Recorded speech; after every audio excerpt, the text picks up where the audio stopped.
Perfect. So I'll let Bugslovesall do their introduction first, or Apophatic, one of y'all. Who wants to go first? I'll go first. Perfect. Let me know when you're ready, and you'll have 8 minutes. Hello, everyone. Welcome. I appreciate y'all for all coming here. Today we're going to be debating over if whether or not God exists necessarily. I'm going to predict that this is going to go down the route of attacking the PSR, the principle of sufficient reasoning. But our argument that we're representing is my argument for God's existence. It goes as follows with the premises. Premise 1, PSR teaches that every contingent being has a sufficient reason why it is and why it is as it is rather than otherwise. Now, here, I'm just defining as everything that exists has a sufficient reason why it is and why it is as it is rather than otherwise. And essentially every contingent being something whose existence is not necessary / could have failed to exist or could be otherwise. Every contingent being has a sufficient reason why it does exist. Premise 2, contingent reality exists. That's just saying that the contingent reality is just like the collection of all contingent beings. The same way like the animal kingdom is the collection of all animals. Premise 3, no contingent thing, including any member of that totality, can be the sufficient reason of that totality. Now, this is definitionally the case because a contingent thing is something whose existence not necessary and could have existed or could be otherwise. By definition, it depends on something outside of itself for its being. So definitionally, a contingent thing or being can't be its own sufficient reason. Otherwise, it wouldn't be contingent. Premise 4, an infinite regress of contingent sufficient reasons would itself be contingent, thus unexplained, violating PSR. The reason this is the case is essentially an infinite regress here would be going back to a prior reason that's itself also contingent to ground that thing, and you keep going back again over and over again to infinity. Ultimately, if we look at this whole scope, i.e. this contingent reality, the contingent reality itself is contingent. So this entire chain would be ultimately contingent and thus wouldn't be the sufficient reason.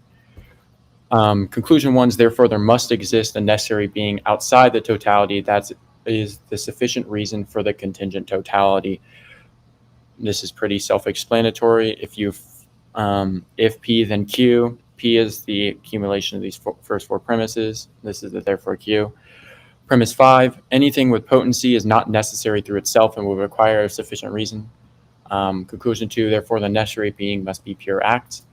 Premise 6, since the necessary being is the sufficient reason for all contingent reality, it is itself the ultimate cause and sustainer of all that exists. Conclusion 3 is therefore the necessary being is the ultimate cause and creator of every contingent things that exists.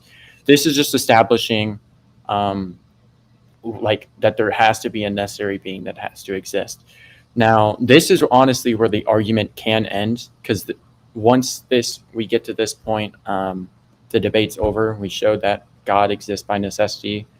But to go into even further, we can go into this being specifically needing to be conscious. Premise 7, humans are conscious beings possessing intellect and will. Consciousness is just to possess awareness, intellect, and will. Intellect is the power or ability to know universals, essences, and immaterial truths. For example, you can understand what an apple is, i.e. the nature of the fruit. Will is the ability, the power to choose between two things. Premise 8, according to the principle of proportionate causality, the effect must pre-exist in its cause either formally, virtually, or eminently. Now, the principle of proportionate causality, that's how it's defined right there. Formally means you possess in the exact manner or kind as it appears in the effect. So if the cause has A and the effect has A, that would be an example formally. Virtually, there's 2 understandings, either to have the power or capacity to produce it, either from using an external source, like a potter uses clay to form a pot, or by possessing it in potentia, i.e. a seed virtually contains a tree, and then eminently to possess in a higher, superior way. Eminently would be, for example, let's say the effect has 1 of something, the cause has 2.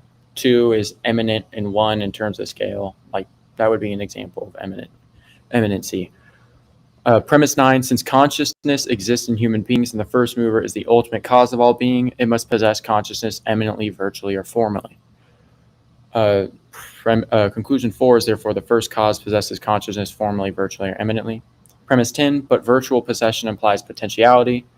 Conclusion 5, therefore the first mover cannot possess consciousness virtually, because the act of possessing conscious virtually would disqualify it as being a necessary being, i.e. because there's a pre-existing thing, which in reference would of PSR would need a grounding and ultimately need a necessary being, which that caused it, or in the sense of potentia. This first option wouldn't be compatible.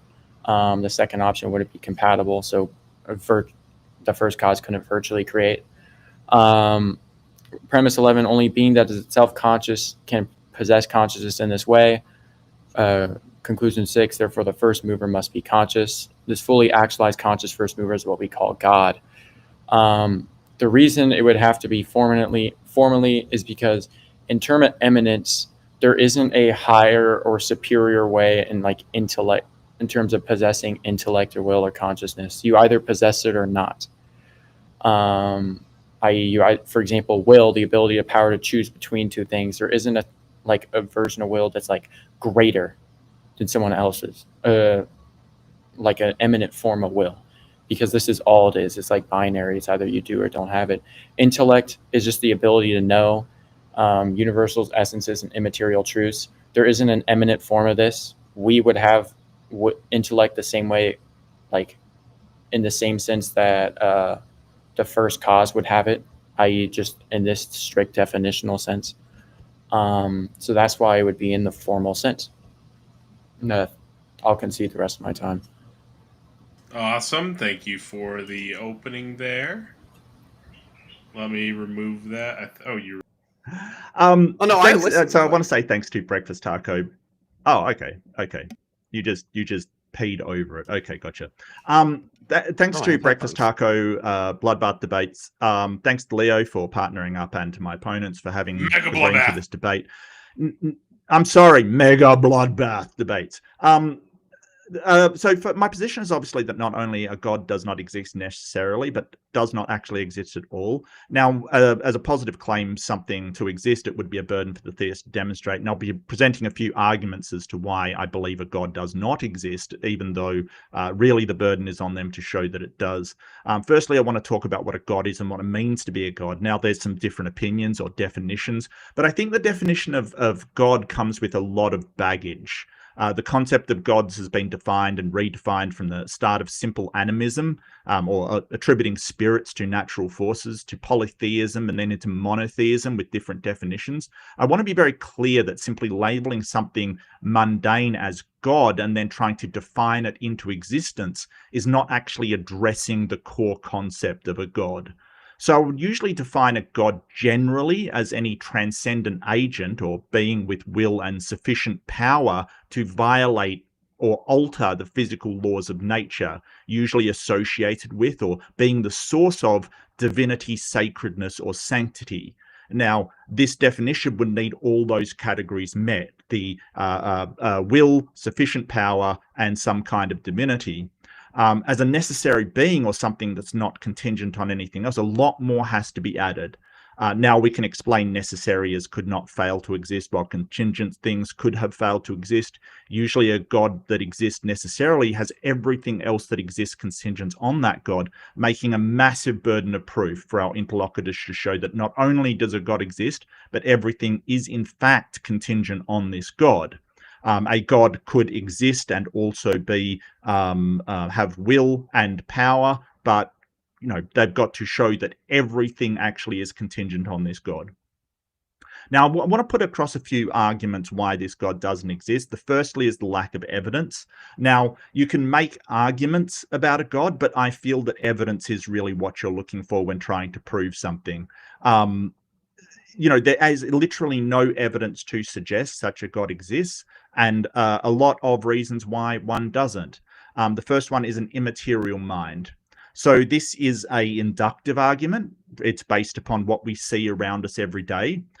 We have examples of trillions of minds, all with some physical substrate to them. So some kind of brain, something that provides them with a physical medium in which to provide a mind. We have 0 examples of a mind without any kind of physical substrate. Now, I'm not saying it's impossible that such a thing exists, but I think the burden for me to believe that such a thing exists depends on them showing that such a thing could possibly exist when we have so many examples to the counter. It's like saying, I know that children are born because, it comes from a biological process. And you say, well, could they be brought by storks? Well, I've got so many examples of it being born of a biological process and none of them being brought by storks. Now, I can't say 100% that a child has never been brought by a stork, but with so many examples counter, you can make an inferential claim that, hey, until you get shown a baby coming about by being brought by a stork, it's reasonable to conclude that such a thing doesn't exist. And thirdly, it really depends on the attributes of the god, because as I said, gods come with a lot of baggage. A lot of the claims are contradictory or do not make sense. There's the problem of evil, problem of omnipotence, and there's a lot of problems. But in order to engage with this, I'll really have to get more into the nuts and bolts of what the god is. I guess I can cede the rest of my time. That's my intro. Thank you. All right. Thank you for the great introduction. And I'm pulling Leo up now. Leo, let me know when you're ready, and you'll have 8 minutes. Go. So, I'm not going to get too much into the nitty-gritties in my opening statement, just because most of this we'll probably get into in the open discussion. So I want to refrain from saying multiple things multiple times. To start, so the only kinds of necessity, because the concept of necessity is going to be relevant to this discussion clearly, that I think are relevant to this discussion are things like logical necessity or gnomic necessity. I don't think something like epistemic necessity or, say, deontic necessity are going to be relevant. And I take logical necessity to just mean that something is logically necessary if it obtains in all possible worlds. And I take gnomic necessity to be something necessitated by the quote-unquote law-like structure of physical reality. I don't know what it means for something to exist in a logically necessary way, because I take logical necessity to apply it to like propositions, things like that, where the necessity is given via some sort of like deductive rule of inference or something like that. And then again, gnomic necessity would just be something is necessary, but only insofar as it is in accord with the gnomic structure of reality. So one might say that something that's gnomically necessary is that like charge is conserved in under particle decay or something like that. I at least have never heard an argument that convinces me that God is either gnomically necessary because God is not a physical object, or that God is logically necessary, because I don't think that most theists take God to just be like some sort of proposition or the result of some sort of deductive rule of inference. So to say that something exists necessarily, I think, is already somewhat confused. To go a little further, so necessity, really what it means depends on what is referred to as the modality that one is speaking. As I've just explained, there's what it means to be logically necessity versus what it means to be gnomically necessity, and those don't mean the same thing. They mean, but their meaning is given by the sort of the scope of that modality, the logical modality versus the gnomic modality. As far as contingency is concerned, one thing that a lot of people do that I'd like to clear up right now is that contingency, as it's understood in metaphysics, is not some sort of dependency relation. So in metaphysics, contingency, I understand this might be how somebody uses the word in their everyday language, but in metaphysics, contingency is not a synonym for dependence. Contingency simply refers to something that is not impossible, but is not necessary. And with respect to that, I think that, as has already been mentioned, to try to argue that something that is contingent requires some sort of necessary explanation is going to assume some sort of principle of sufficient reason, whereby things which are contingent require some sort of explanation that is truly sufficient to explain the contingent nature of the entity in question. I have never heard an argument that motivates me to think that. I don't think that something's being contingent in any way, shape, or form entails or even implies that it needs an explanation. I would be curious to hear any sorts of arguments our opponents might have for why I should accept any version of the PSR, because there are many of them. But thus far, it's not something that I think is meaningful. I don't accept the PSR, and it is for these reasons that I think that nothing exists necessarily, let alone a God, which, as my partner has expressed, is something I don't take to exist at all. And I guess I can leave it there. Thank you so much for all the amazing introductions. I'm pulling everybody back up here right now. I have links to 3 of the 4 in the description. Apophatic, if you send me a link to your YouTube, I can put it in the description as well. Mark and Leo on the left are taking the negative, as you've seen by the amazing introductions. Bug and Apophatic on the right are taking the affirmative here. The question is, does God necessarily exist? Mega Bloodbath engaged! You have an hour. All right, Mark Reed. I'd like to start. Can I call you Mark? Is that fine? Yeah, of course. Yeah, go for it. Yeah, I'm sure you can call me Apo or Apophatic. Okay, so I wanted you to clarify some things in your opening statement, right? Mm-hmm. Just a little bit. The first thing is you raised 2 arguments in the beginning. Why God does not exist, right? That's what you claimed. Mm-hmm. The first argument was by lack of evidence, an inductive argument that you raised. And I just want to repeat what you said, so I'm not, what I wrote down is not straw manning you. Essentially, an inductive argument for why an immaterial mind would probably not exist, right? Or a disembodied mind. Okay. Yeah. Right. So it's an epistemic reason. Okay. And then the second reasons you gave for why God doesn't exist would be the problem of evil and the problem of omnipotence. Those kind of philosophical problems, right? Well, it depends what kind of God that you're defending, because of course something like a deist God wouldn't have a problem with the problem of evil, because it does like an omnibenevolent God would obviously fall under scrutiny. Yeah, right? a tri-omni God definitely would. So if it's omnipotent, omniscient, and omnibenevolent, then yes, absolutely. Of course, I would hold to like more of a classical theistic God, so that would be something to possibly engage with later. The first argument, though, I mean, I would just want to ask, what do you mean by evidence? Facts positively concordant with something to be true. Mm-hmm. All right, let me write that down. Okay, positively, and I guess exclusively concordant, so things that point to one answer in particular. Okay, of course.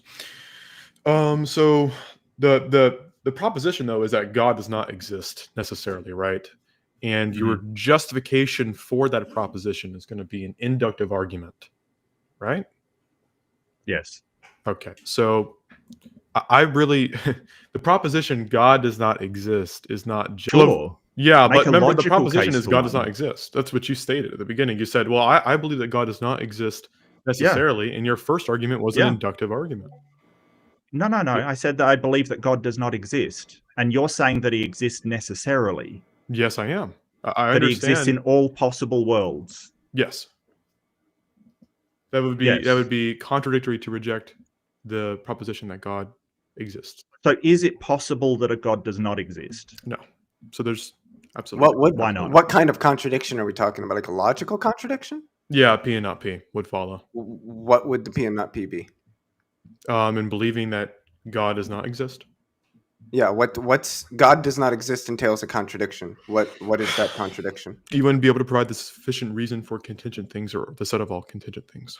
Why would you need to do that? Why would you need to do that? Yeah. Well, Leophilius, you reject the PSR, right? Leophilius. Yes, I do. Leophilius. Most metaphysicians do. Yeah. Mispronouncing your name.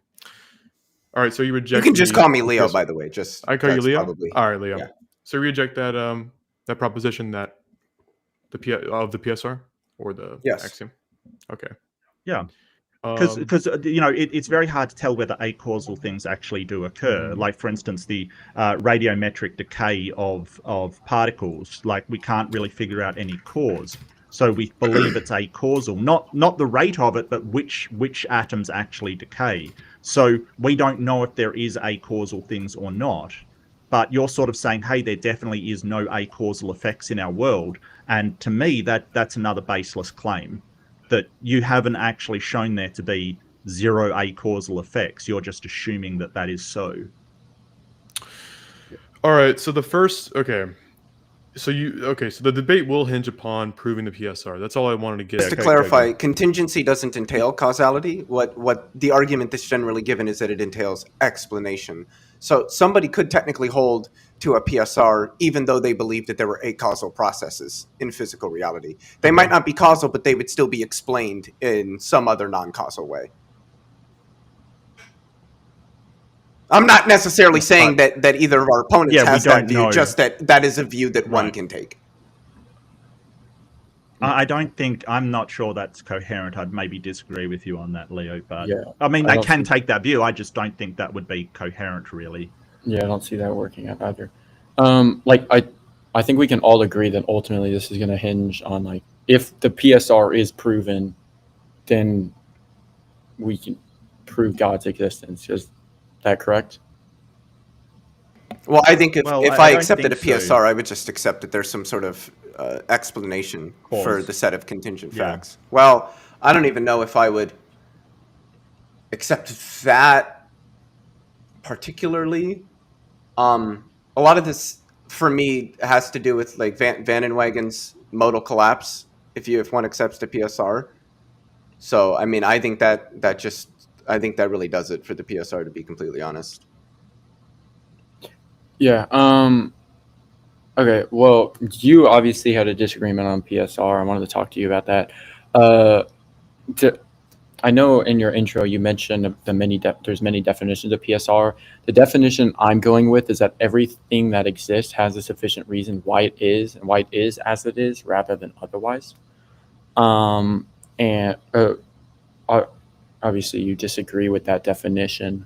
I would argue that it's what we call a self-evident truth, i.e., like, if you were to deny PSR, you'd be stating that brute facts exists. Is that fair to say? Yeah, I do think there are brutally contingent. And then a brute fact is something that has no explanation, no reason, no grounding, no norm, no intelligible structure. Is that fair to say? I would say it has no explanation. I don't know if I would agree with all the other stuff. Like, so something could be a brute fact and have a reason for its existence? If by reason we mean some sort of explanation, no. Okay, and then what about grounding? I think it just depends on the concept of grounding. Okay. I think I'd lean towards that if something is brutally contingent, that it would be properly ungrounded. But again, that just depends on.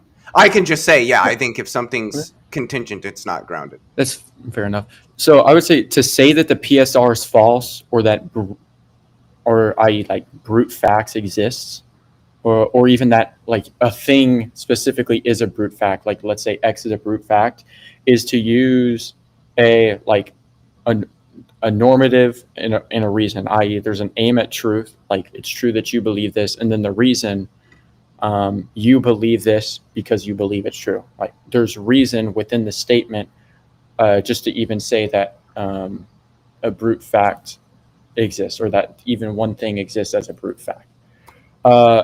In order to say that, it would be presupposing the truth of PSR. You'd be presupposing the very principle that you're denying, which would make it a self-evident truth, i.e. it's denial. I don't see how that follows. Well, yeah, having reasons for believing that some entity is brutally contingent isn't a statement about the brute contingency of that entity. It's a statement about my belief in its brute contingency. Okay. To give an example, I believe that quantum fields are brutally contingent, but I think I've got reasons to believe that. that largely have to just do with, I think, the PSR, that it's not true. But that doesn't say anything about the fact that, or the idea that, to be fair, that quantum fields are brutally contingent entities. Yeah. Well, I had some questions. Like you're asking us a lot, so I wanted to go on to this statement you made about necessary beings, and you said that the necessary being is outside of the totality. And I want to find out what you mean, Bug, because sort of outside the totality, it's kind of like, well, the totality is everything. So if something's outside, that then becomes part of the totality. And I'm wondering, just a second point is, why has it got to be outside the totality? Why can't the necessary being be the totality itself? Well, the totality I'm talking about is like contingent reality, i.e. like the totality of all contingent things. The reason a necessary being couldn't be the totality of all contingent things is because it's necessary. So it would be a contradictory there. Because contingent and necessary are, to affirm that some, like X is contingent and necessary, would be affirming a formal contradiction. Okay. So if you're saying the totalitarian is like the universe, for instance, that's all contingent things, right? Say that again. Sorry. Like the universe is the totality, for instance. Like I'm really trying to understand in real world terms. If you wanted to say that the universe is the totality of all contingent reality, sure. Well, I'm wondering why the universe can't be the necessary state of affairs, like why that can't be the necessary being. Yeah, once again, like, as I said before, ultimately this debate's going to hinge on PSR and the truth of the statement itself. You could show that the universe can't be the necessary being, but it's going to be in reference to PSR, either through the principle of proportionate causality or through the PSR directly.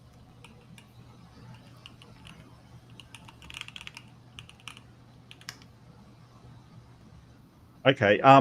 Another question that I had is, like, you sort of said that you hinged will on being able to recognize certain things. Like you gave the example of an apple, if you remember, that it can recognize an apple. We do have examples. I'm not sure I would assign an agent, which I would consider a god to be an agent, to just be able to recognize things. Because in nature and science, we have things that can recognize something, but I wouldn't assign them agency. For instance, a seed could recognize a change in temperature, but it doesn't have agency. It just follows a natural process. A computer could recognize an apple, but it doesn't have agency. What do you mean by agency? So can you explain, well, the ability to make independent decisions, the ability to have will to change its decisions, basically, make decisions? Okay. And then you said, can you explain, and then stop. I couldn't hear the rest of that. Well, I think I was interrupted, but that's okay. It's splitting hairs. Can you explain why recognition of external phenomenon necessarily means that something has will or agency, the ability to change your mind? Yeah. Or change, or I mind, will, basically. Yeah. So will would be like, for example, you wouldn't say that a computer necessarily has will, because it's not based on it choosing between two things on its own power. Obviously, it's grounded in its coding, right? Those types of things. But you would, so you would say that like a computer wouldn't have will. Correct. Yeah.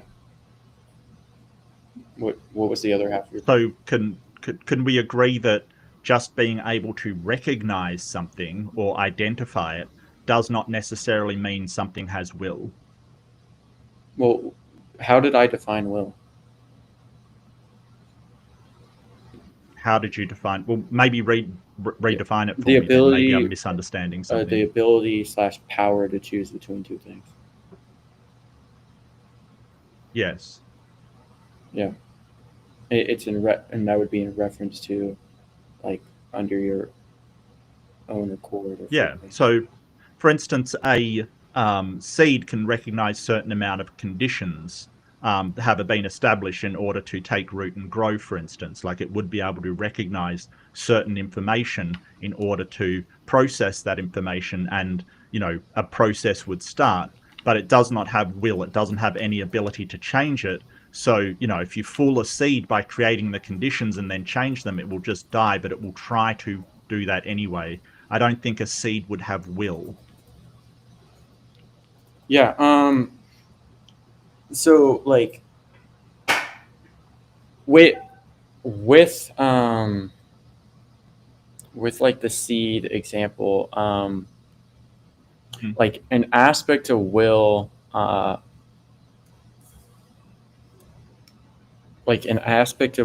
especially within like Aristotelian metaphysics, would be possessing intellect as well. Like, i.e., like it would be the power for a rational being to pursue what the intellect presents as good, or what the in reference to also just being able to power to choose between two things.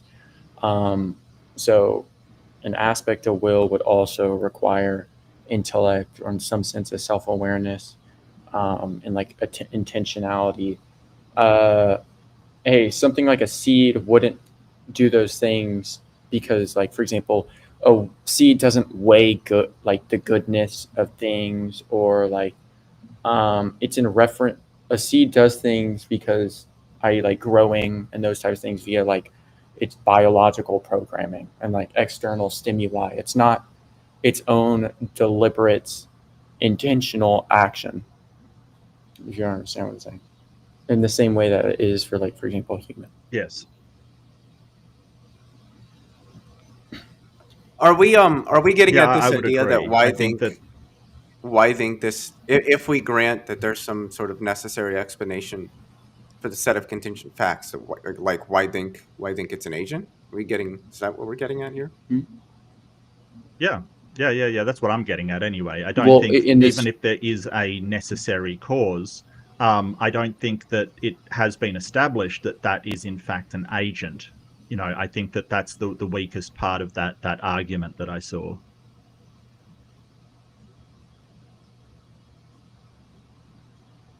Yeah. Within what you just said, Leophilius, are you, if you're granting something that's necessary, I'm assuming you're still rejecting PSR? Yes, of course. Okay. Then, I mean, ultimately, like, how would you know that there even is an explanation to begin with? If things can be brute facts, right? Then how would you even know that there was a necessary being? How would you even be able to make the claim that PSR is false? How would you be able to say that, for example, like the scientific method itself would be irrational? The idea that like having explanatory processes behind these things would also be ultimately irrational. Well, I mean, it's possible that everything could just be brutally contingent, but I just that being possible, I don't think is meaningful. Just like I could grant it's possible that everything could be necessary, but I don't think that's meaningful. The fact that it's possible doesn't tell me about whether things are that way.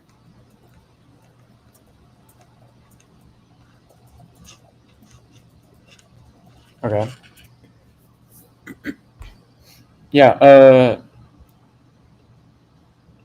I mean, if you're just even within that, like, you would just affirm then that like rationality completely crumbles to an extent. I don't see how. Well, it because there's a possibility that everything could just be brute. Yeah, there's a possibility that everything could just be necessary. Really no way. And I don't actually make any decisions, and I'm not really an agent because everything is just necessary. But I don't care. I don't think that's the way the world is. There isn't a case that everything could be necessary. Like, you could show that humans wouldn't be necessary because they have attributes such as like changing, they have potentials, etc. Which I could also show that humans aren't brutally contingent. you couldn't really show that. Yeah, I could. Like, you could go back in the sense that, like, I could cite evolutionary not- theory that gives us some sort of like causal and material development of human yes, beings. but then and of ultimately life. that thing itself I could is appeal good. to my parents as an explanation for why I exist. There's a variety of things. Yeah, in the sense you could go back and say your parents and so forth, but ultimately, like, even if you go all the way back, are you trying to ask me how I differentiate between something that's explained and something that's brutally contingent on my view? No, what I'm saying is even if you go back with evolution, like that, the entire process itself could have just been brute fact. Like, there's not an it could have, but it's not. It's explained in terms of physics and chemistry and thermodynamics in accordance to our knowledge. But is that absolutely the case? I wouldn't say absolutely the case, but I would say that is the case. So there's potential for it to just be brute.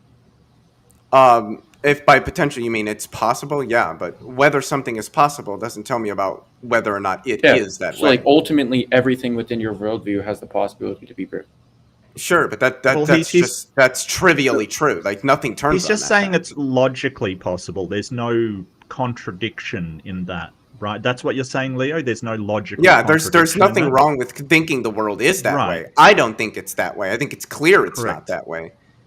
I feel like what he's trying to ask me, and maybe I'm wrong here, but it feels like what he's trying to ask me is how do I differentiate between something that's explained and something that's brutally contingent, if I grant that there are things that are brutally contingent. And just to answer that question, I think it has to do largely with this notion of degrees of freedom. So in physics, degrees of freedom are, generally speaking, the parameters that are needed to sort of characterize the state of a system or a process. And once you get to a point where there aren't any underlying degrees of freedom that you can appeal to account for something, then I would argue that you've reached the bottom.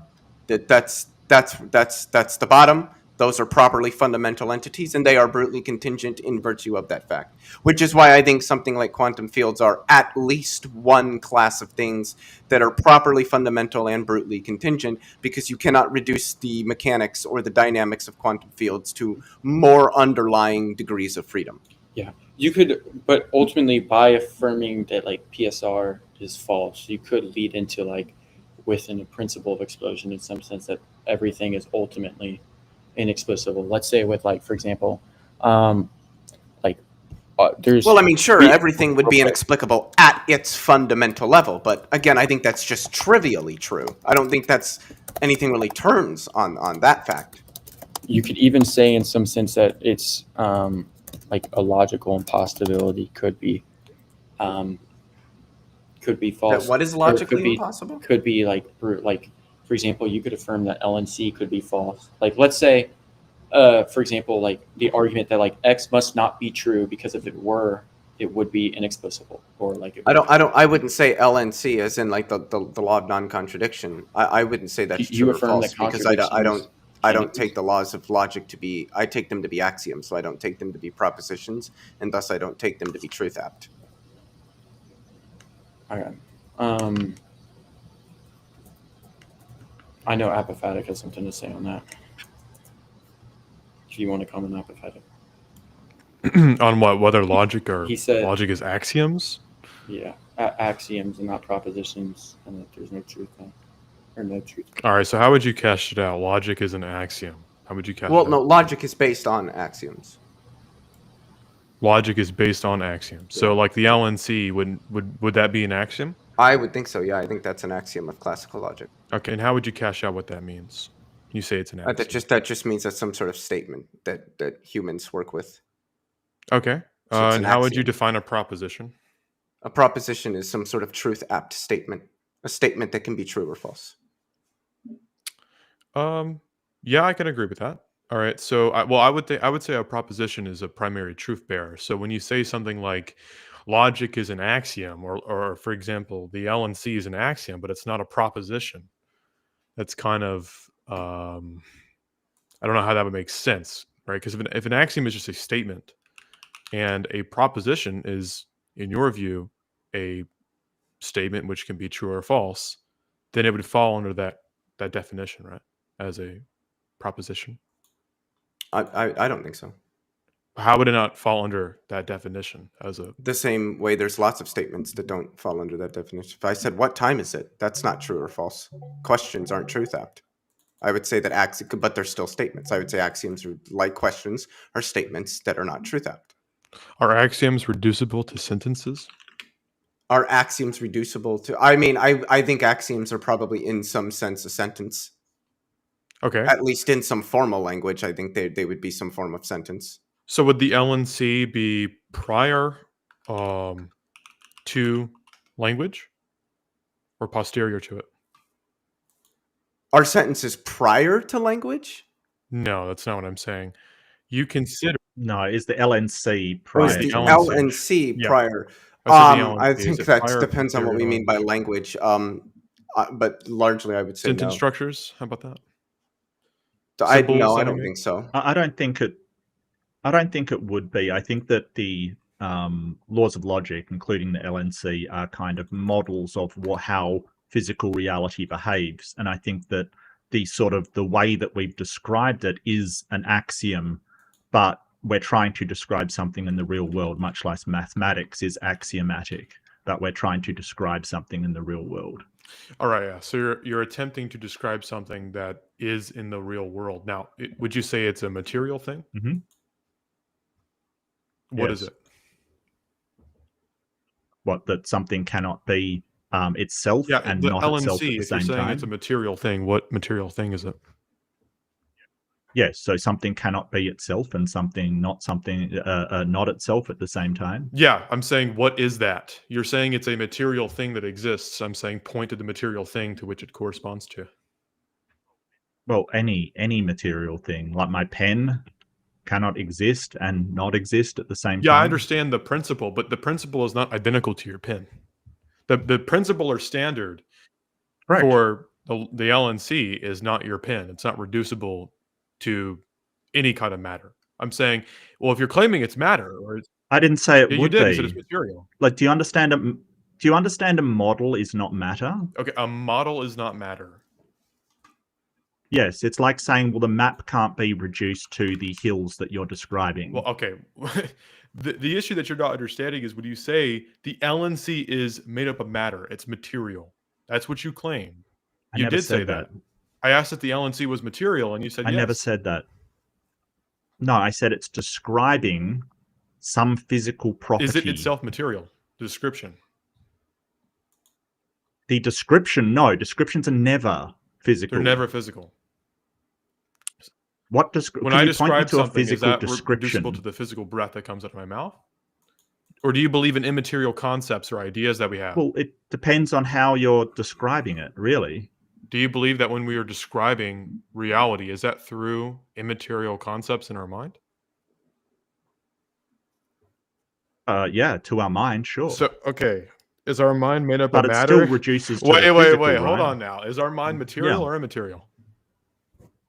Well, how can immaterial concepts correspond to a material mind or exist within a material mind? Because it's an abstraction. So you're saying an immaterial concept or idea can exist within the confines of something material? I never said that. You just did. You literally said that. No. So when I'm describing something, like I'm basically going, okay, well, I see my water bottle over there, right? And then I'm turning to you and I'm describing it. I have an abstraction of that water bottle in my mind. It is not the real water bottle, right? Like, it is not the thing itself. Well, I agree. And I may not have the model in my mind as having all of the chips or dents on it or whatever. It may just be an approximation. And that's what I'm saying. We're making an abstraction to describe something in the real world. Or the phantasm in your mind material or immaterial? Can I finish? Oh, I get what you're saying. Is the phantasm... Well, maybe the audience doesn't, so I'm going to explain it for them because you're just interrupting me. So it does not mean that that thing actually exists that is in my mind. It is an abstraction, right? Yeah, of course. You have a phantasm of an object that you observe. Is the abstraction physical? In my worldview, no. I don't believe that mind is matter, so no, I wouldn't believe that. When I abstract something that is within my intellect, which is immaterial in my worldview. So I believe that there can be immaterial abstractions that your mind interacts with. Now, if you think that abstractions are immaterial, well, the issue I'm going to have now is how can that subsist within a mind? It's just an abstraction. That does It's not the answer same my as if I question. Saying talk it just about is an a abstraction doesn't answer my computer question, does it? I think My he's question asking was, about the ontology. How It's does just an a immaterial concept. abstraction subsist within a material mind? Do you believe the mind is material? Well, it's it matter? does not exist ontologically. It doesn't have positive existence? I mean, I don't think so. I'm a No. nominalist about Well, of abstracting course, yeah, myself. of course you would say abstractions don't. Well, you could say abstractions have positive existence and be a nominalist. That's not mutually exclusive. I don't think so. I think that's what nominalism is, that abstractor are not real. Nominalism I is think that it has conceptual universals in existence. reality are reducible to particulars, right? But apart from No. reality, maybe in the mind, nominalism is the idea that abstractions do not exist. Abstractor are not real. Okay. Well, I it's simply feel like no. we've It's gone simply that off topic for a little bit now, and it's kind of letting it roll. But remember, the topic is: does God exist necessarily? Let's No. try to make sure to pull our statements back into that. All right, so we'll get away from the idea that immaterial abstractions can exist within a material Apophatic. mind. Quick question what's up, for bud? you. I never would said you, that. would you affirm that with denying PSR, like, okay, real quick, Leophilius or Leophilius, do you affirm that there can't be contradictions? I think that I agree with classical logic for the most part. Okay. Apophatic. Yeah. What are your thoughts on rejecting PSR and then affirming that LNC is true and that there can't be contradictions? Well, I think that rejecting the PSR leads to a performative contradiction, at the very least. So I would to argue positively for the principle sufficient reason, I would argue sort of Aristotle's argument from Retorsion, that when you deny PSR, when you say that PSR is not the case, you are essentially saying that there is no sufficient reason for anything that exists. That proposition of itself, performatively, you would have to assume there is some kind of sufficient reason behind that claim itself. So the claim itself, there is no sufficient reason for anything that exists, would itself require a sufficient reason. Now, if you say it doesn't, then you're assuming that basically everything is just inexplicable and nothing needs to be explained. The issue is that would fall under the same scrutiny for the proposition that God exists. I would not have to provide a sufficient reason for God. It simply would just be inexplicable, meaning debate itself would be impossible. That would be my issue with rejecting the PSR. Well, yeah, you can have a sufficient reason for the claim. That doesn't tell you anything about the object of the claim. Well, it's saying that in order for your claim to be valid, it must require a sufficient reason, right? That's the principle that you're rejecting. Yeah, you could say that, but I mean that's not. You can make that claim, sure. Just like I made that claim. Well, technically, within their worldview, that is true. Like within your worldview, it actually doesn't make sense how you couldn't even prove the LNC. It actually doesn't even make sense why you affirm it because contradictions could exist. I just take it as an axiom. Well, yeah, the reason the contradiction can exist is just cause, or just as it's just goes, bro. It just works, Bug. It also it just the works. Same way, even having a debate is literally impossible because either position can just affirm the right just cause or because I said so or whatever. Because logic's completely thrown out the window. They could do that. Then they'd just be like sacrificing any meaningful. But that's debate. literally what you just did. Do you know? No, it's not. I didn't just do that. You just did. Bug. No, I didn't. Do you know in quantum physics we can't use classical logic for that? We have quantum logic. We literally cannot apply the things that you are talking about on a quantum level, right? We have to throw it out. Now, does that mean that the classical laws of logic are contradicted? We don't know. We don't know, right? We just don't know. But there is a different system of logic for quantum. It's called quantum logic.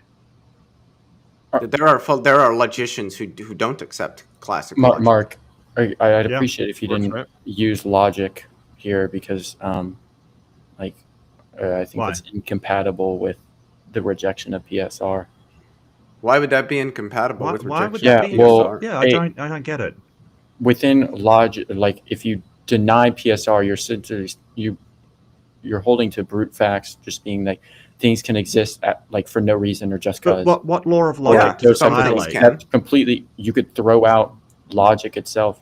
You could say Why? that What would you law do of that? logic? contradiction just What because. law of or, logic does it even violate? That you're, Could you like right now, Bug? You can't just you say, can't "Hey, prove you the laws can't of use logic. logic anymore." You can't prove the laws of logic. I don't think laws of logic are things that are proven. They're axioms. Yeah. Okay, what define axiom? Would you affirm that axiom is a proposition you choose Well, you to still accept haven't as a told me what foundational? law of logic I'm violating by that. Well, the laws of logic don't matter since you reject. Oh, they don't matter. Oh, Yes, Well, within what- your what- worldview, what they I- don't what matter. I- Like, for laws of example, logic- I hold up, don't- Mark. Guys, I everybody could calm say, down. Guys, everybody calm down for a second. Wow. And while we calm everybody down, we'll do a quick intermission. So the reason the laws of logic don't matter in this scenario is because I can just say that they're false just because, or that I can contradict. Yeah, you them could just you could do 'cause that, with but this that would just be unreasonable. Yeah. So are you affirming that brute facts in this scenario are unreasonable? I No. still don't understand how brute contingency. just- okay, wait. relates You to just Unreasonable said in the this sense is that they literally unreasonable, don't have and then I reasons just- for them, but they're not unreasonable in the everyday sense of the term, or something is like illogical or something of that sort. So is it unreasonable in this sense? In what sense? In the sense that I'm right now in saying that, like, you could just affirm Like something that, sort of like illogical laws- or irrational or that something like like laws that? of No, not in logic that can be sense. violated just because, like, that's not unreasonable. That the laws of logic can be violated just because? Well, Yeah, that's I don't even know unreasonable. I don't even know what's being claimed there. I don't think. Like, so. for example, this is a contradiction and can violate LNC just because, Well, I don't. or like, there's okay, no so reason it just can't. What is it that Like, violates is that the LNC? unreasonable? And in virtue of what does it violate the LNC? I don't Like, for example, this ball in the same time and same respect can both be read and not be read. Well, then it wouldn't be red, and it wouldn't be not red. You can just say that this contradiction, this ball can both be read and not read in the same time and same respect just because. I wouldn't say that. I mean, yeah, you can No, say that. I like, just think yeah, that to be but would you illogical. take that as being unreasonable? Yeah, it's illogical. Why would Yeah. you So- start affirming? So then obvious brute facts contradiction? in that specific context are unreasonable. Well, I don't think you see. Again, we're going to this. If you reject the PSR, then everything can be a brute fact. That's not the claim. That does not follow. Okay, I would say that everything has the. You already affirmed that everything has the possibility to be a. brute Yeah, and fact. again, I've specified now for the third or fourth time that something X being possible doesn't say anything about whether X is. Yes, but even if you. All you're affirm saying is that you there's no can't show- contradictions in conceiving of X. You can't show Yeah, one position There's nothing over. logically contradictory about conceiving that everything is brutally Yes. contingent, but that says Yes. literally nothing about whether everything is brutally contingent, You can't which I don't think is the case. You can't show one position over Listen, another I'm at gonna that try point. I'm gonna try to clarify, right? I understood what okay, he said. You don't need to clarify. So the problem. I Well, the problem is that it is possible that I could be elsewhere doing something right now, but I'm not, and I don't believe that I'm not. You sort of saying, hey, just because you believe it's possible you're somewhere else, you're conceding that you're somewhere else. No. No, what I'm saying is that within that, given the fact that it's possible that these things, that everything can be a brute fact, you can't show that, like, one case, like, this thing is or isn't a brute fact over this thing being a brute fact, because you can just affirm that it is or isn't. Somebody Like, there could, is no but reason. that doesn't mean that. Okay, like, could you give me an example of something that you Well, could show as a brute fact? Well, Leo isn't a brute brought fact? up over Isn't a that brute fact? evolution Isn't, shows is not. that humans aren't brute facts, right? Like, so evolution That's shows just that wrong. humans aren't brute facts. Leo brought up that example. What do you mean? Do you not believe in That's just evolution, wrong. or is it something? to do with No, like, Electrons that- aren't brute facts. That's wrong just because, like, evolution doesn't show it. Electrons aren't brute facts. There are reasons why there are electrons. No, electrons are brute facts. Super chat. The point is that there You're wrong, is no Jay. That rebuttal. just works. There is ultimately no rebuttal. Like, I'm curious, logic Bug, on between your either view, position. electrons You can are just- brutally contingent entities? no, like, what I'm saying is within this scenario, you can't like show that something isn't a brute fact. Yeah, I can. Electrons aren't brute facts because I can give a reason why there are Okay, electrons. what's the Because reasoning? There are resonant perturbations in the electron field, which is what electrons are. But there's no I can no take an electron and electrons I can explain it in terms of more underlying degrees of freedom, namely the dynamics of the electron field. And then But I can't take the dynamics of the electron field and reduce that to more underlying degrees of freedom. So the electron field is brutally contingent, but electrons are not. Someone can just affirm that electrons don't exist, violating Sure, they can do that. There are lots of people that are some sort of idealist. What does that have to do with You can affirm that electrons don't exist, violating I could affirm that the universe was shat out by a magical unicorn. Like, there's a lot of things I could affirm. And then the law of non-contradiction there can be contradictions just because. That's the point. There are people that think there are contradictions. So that's the point. Graham Priest is one of I'm them. making. You can't show that. What does that have? What turns on that fact? The point is, you can't show that something isn't a brute fact. I just did. Both me and Mark did. That I can explain planets in terms of gas, dust, and gravity. With your electron, I can explain gravity in terms of curvature and the geometry of space-time. If I can explain these things, if there's reasons sufficient for the obtention of these entities, then they're not brutally contingent. Unless we just disagree about what it means to be brutally contingent, which I don't think that we do. You could just affirm that it's not, those reasons are wrong. Sure. Okay. It's possible that those reasons are wrong and that it is just a brute fact. Okay.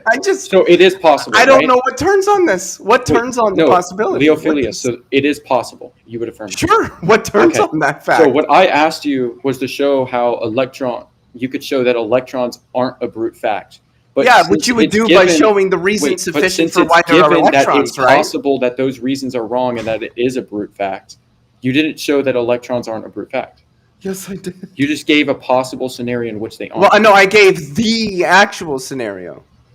It is a fact of the world that electrons exist in virtue of resonant perturbations in the underlying electron. But you're just wrong. The reason why there are electrons is because there are resonant perturbations in the electron Why is he wrong? I don't understand. Why is he wrong about the physics of this? Just because. Okay. Okay. I'm rejecting PSR now. Are you? Okay. It's a brute fact. Is it? Wrong. Yep. Okay. Oh. That's logical within your world. Well, I'm right because my Aunt Sally says that exactly. I'm right. That's the point. My Aunt Sally all logic completely just dissipates within your worldview. That's logically possible. That's logical. I didn't know all those philosophers that work in logic that reject the PSR are just doing nothing all day long. I guess they just. Why am I doing this stupid logic? Is anything well, we must just because, right? They're doing it just because. Is anything I said illogical in your worldview about the brute? Illogical, as in like contain some sort of logical contradiction? No. Okay, so then that's not a high bar. You seem to think that like not being contradictory. I said that it's logical within your worldview, and you rejected that. Did you not mean to say that? Bug, is it logical? He's already conceded that it is possible that everything has no contingency like you're suggesting, and there's no sufficient reason for anything, and things just pop, the electrons just pop into existence for no reason. They are a brute contingency. He's already accepted that's possible. But just because something's logically possible does not mean it is actually the case. So you're sort of going, well, because it's logically possible, then I can just claim that it's true. Yeah, you can claim that, but is there any epistemic reason to believe that? There's no epistemic reason to believe in anything. Because logic is useful. There's no reason to believe in anything because everything could just have no reason. And you can't show any either. You can't show one way over another. And in fact, you're using logic right now, but within your worldview, logic could just be a brute fact. Or I could just say logic's a brute fact. You can't debunk that. Well, sure. I just think that you were wrong. Exactly. That's the point. I think logic is a conceptual schema that is explained in virtue of the axioms accepted. Yeah, and you're just wrong when taking that. I don't think logic breaks down. But I'm going to use some logic, some modal logic right now. Diamond P does not imply P. So that it is possible that P does not imply P. That it is. You're just wrong. Well, no. No, I'm sorry. Are you saying? Hang on, Bug. Are you saying because something is possible, then it is true? I'm affirming that this is wrong as a brute fact. Okay, well Sure. you can claim it as a brute fact. You can do that, and that's You can. That's not what I'm You doing. can't show one position over disagree. the other. I disagree. I think we can, not claim that as a brute fact, but actually demonstrate it in the real world. You That just can't because something demonstrate is possible, like I can demonstrate that it is possible for a 6-sided dice to roll anywhere between 1 and 6. I can demonstrate that's possible, and then I can roll it and demonstrate that just because it's possible doesn't mean it happens. The point is you can't show one case over another. Like this thing has a reason over a brute fact. There's no way to differentiate, and that would just lead into everything collapsing. I'm pretty sure 2 times, Mark, I've given a means between delineating. Yes, but then you could just affirm that you're wrong, or that you've given. The Yeah, you could, but then so since you so could, so you're just going to say that's valid within your worldview, and therefore I don't think that it is. No, I don't think that just merely asserting things is valid in my worldview. So it's not possible for an electron just to not exist as a brute fact. Well, of course it's possible for there to be no electrons, but I don't think that it's actual that there are no electrons. Again, diamond P does not imply P. Okay, but you're just wrong on what you just said right there. Just cause. Or that's false. Okay. What you said is false. All right. What are you talking about? What you said is false. I am so confused. Are you trying to say actually what you said is objectively false? Hang on. Bug, I really want to steelman your position. Are you sort of saying because Leo says that he thinks there is brute contingencies, that you will claim that everything is a brute contingency when it disagrees with something you think? Is that your position? No, I'm saying that given granting the possibility that everything can be a brute fact, that is now no longer a way to show that something isn't a brute fact over being a brute fact, and it makes everything. He just gave you a criteria for examining something and saying whether it is contingent. Yeah, but that criteria itself could just be wrong. It's just wrong. As a brute fact. Could be, sure. It presupposes every single thing you say, even if you try to give a criteria. Giving a criteria itself presupposes that criteria is correct or valid. It's really weird, actually just logically. Because you keep pointing out it's possible everything could be wrong. It's possible that everything could be. It's possible that this. It's possible than that. You still are making the grievous error of saying, well, it's possible this, so you're going to assume that it is so, when we're not doing that. I'm just going to keep asserting. No, so, let's say there's 2 positions you can take. X being this isn't a brute fact, Y being that it is a brute fact. The point what I'm trying to make is that within your worldview, it's literally impossible to determine that either X or Y. X being that this isn't a brute fact, Y that this is a brute fact. If I'm, I can account for it's rationally incoherent in terms of reasons. So what? Yeah, what? But then I could just say those reasons are wrong just because. That it's possible that those reasons are wrong just because. Ultimately, you could just keep going back and back and back. And I could just say Albuquerque. What if I just said Albuquerque? That nothing turns it. That doesn't mean anything. It's just irrelevant. Yeah, you could do that. So what? It's logically possible that all those it's valid within your worldview that all those reasons you give are just wrong just because as a brute fact. When you say valid, do you mean possible? Could you demonstrate something in which something within this worldview is not a brute fact and it's objectively the case? Yeah, airplanes. There are reasons why there are airplanes. There are explanations for the existence of airplanes in the intentions and what's the word I'm looking for? Activities of humans in terms of manufacturing airplanes, because we want to travel quickly to various places. So there are reasons sufficient for explaining the existence of airplanes. And is it clearly airplanes are not something that's brutally contingent. Is it possible that you could be wrong just as a brute fact? Is it possible? Yeah, it's possible, sure. Okay, so what I said, could you show something that's objectively not a brute fact? But I did. Objective. There are reasons. Objective is something that cannot so the alternative, the opposition. Objectively is stance dependent, right? It's stance independent, right? I think he means something that you have absolute knowledge is not a brute contingency, and so I'm not sure that I would lean into absolute knowledge of anything. I don't know what that means. Yeah.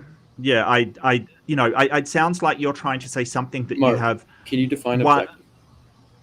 stance independent? I already did. I already said that. Okay, perfect. And within that, it's possible within his worldview that yes, he's correct that airplanes do not or do exist and aren't a brute fact, but it's also possible, like stance independent, that airplanes do not exist as a brute fact, or they. It is possible that airplanes don't exist. It's possible.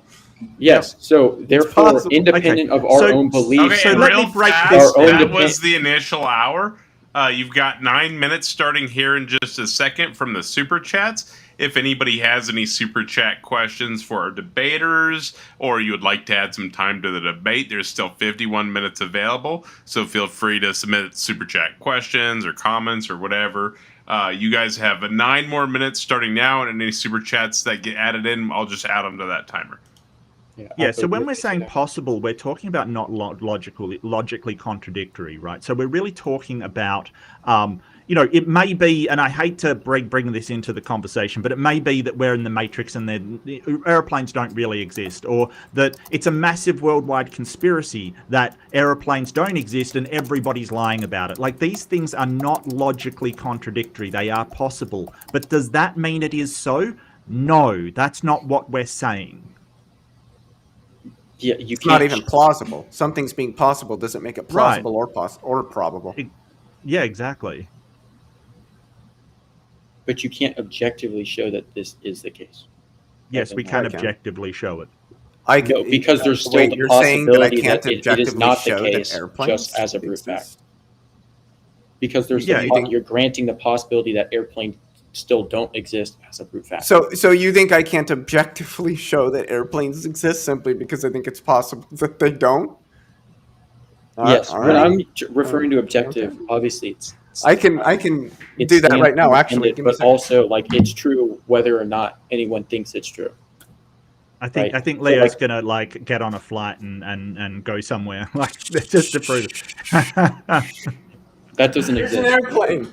Here's an airplane that exists independent of my mind. It's an airplane. Yeah. You can't say this isn't an airplane. It being handheld doesn't make it not an airplane. It's an airplane. Okay. Wait, it exists. Why can't I say that's not an airplane? Someone has a super chat for me. Would it violate this is the concept attached to the word airplane, the thing that I'm holding in my hand. And Karen Dave asks Apophatic. He says, "You've been quiet. What do you think of this line of questioning?" And thank you so much for the super chat. This line of questioning from Bug or from the people on the negative side? I think from Bug. Mm-hmm. I think that Bug is raising a good question, but I don't think that he's, arguing in the best way possible. Essentially, if it is possible that something is inexplicable, forgive me. If I were to give my 2 cents on this, I would have issues with trying to figure out how you decipher whether something is inexplicable or explicable or not. That's what I think that you would find issues with is, well, what is going to be your metric for how you say this is inexplicable and this is explicable and this is fine to be inexplicable and this is fine to be explicable? Let's be nice. They're being good in this debate. This is okay. This is fun. This is fine. Like, things get passionate. It's totally cool, guys. Don't. Nobody's really insulted anybody. I haven't heard an insult from anybody thus far, so nothing I would consider an insult, at least. Correct. Yeah. So, yeah. I think it's been very cordial. It's been considering it's a mega bloodbath. It's been very cordial. So. But I mean, you can claim that, hey, everything has a sufficient reason, but what are you actually going to demonstrate that is actually ontologically the case? Yeah. Okay. How am I going to demonstrate the principle of sufficient reason itself? That's what you just asked me? Yes. Because I already answered that question. Yeah, I would use the argument from Retorsion. Can you familiarize me with that one? Sure. In order for me to deny the existence of the PSR, I believe that you have to assume it in order to deny it. This is like Aristotle's argument for why he believes that classical logic exists, that if you were to deny this principle in question, it would entail some kind of contradiction. Now, obviously, it would be my burden to demonstrate why denying the PSR would entail some kind of contradiction, which I can do for you right now if you want. Sure. Okay. So if you deny the principle that everything needs a sufficient reason to exist, this goes back to the issue that I raised with Leo, and we can, duke that out and, pick that apart or whatever. But it's simply that if you affirm the proposition that